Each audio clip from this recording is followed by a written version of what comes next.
మన team India south ఆఫ్రికాతో 3 one day సీరీస్‌లు ఆడడానికి సిద్ధమవుతున్నారు. మళ్ళీ ఆల్సో మనకైతే కెప్టెన్ మారిపోయాడు. ఎందుకంటే శుభ్మన్ గిల్‌కి ఇంజ్యూరీ అవ్వడంతో కేఎల్ రాహుల్‌ని స్టాండర్డ్ కెప్టెన్‌గా ఎంచుకున్నాం. అండ్ అక్కడ వన్‌డే ఫార్మాట్‌లో మన టీమిండియా రికార్డ్ చూసుకున్నట్టయితే అంత మంచిగా లేదు. ఇంతవరకు మన టీమిండియా 94 మ్యాచెస్ అయితే ఆడారు. అందులో మన టీమిండియా ఓన్ అయింది 40 మ్యాచెస్ మాత్రమే. సౌత్ ఆఫ్రికా 51 మ్యాచెస్ ఓన్ అయ్యాయి. అందులో 3 మ్యాచ్‌లు ఫలితాలు రాలేదు.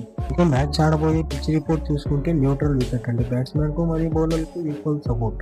6 మ్యాచ్‌ల యొక్క గ్రౌండ్ స్టాట్స్ చూసుకుంటే batting first own 2, chasing own 3, average score వచ్చేసి 265.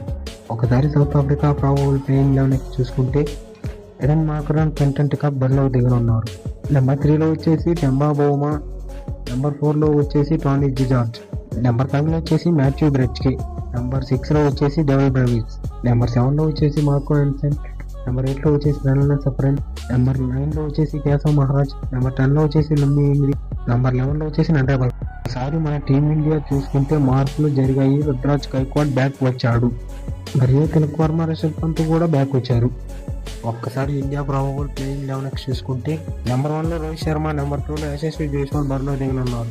నెంబర్ 3లో విరాట్ కోహ్లీ, నెంబర్ 4లో రిషబ్ పంత్, నెంబర్ 5లో కేఎల్ రాహుల్, నెంబర్ 6లో నితీష్ కుమార్ రెడ్డి, నెంబర్ 7లో రవీంద్ర జడేజా, నెంబర్ 8లో వాషింగ్టన్ సుందర్, నెంబర్ 9లో మన GG favourite Harshit Rana, number 10లో కుల్దీప్ యాదవ్, నెంబర్ 11లో హర్షదీప్ సింగ్.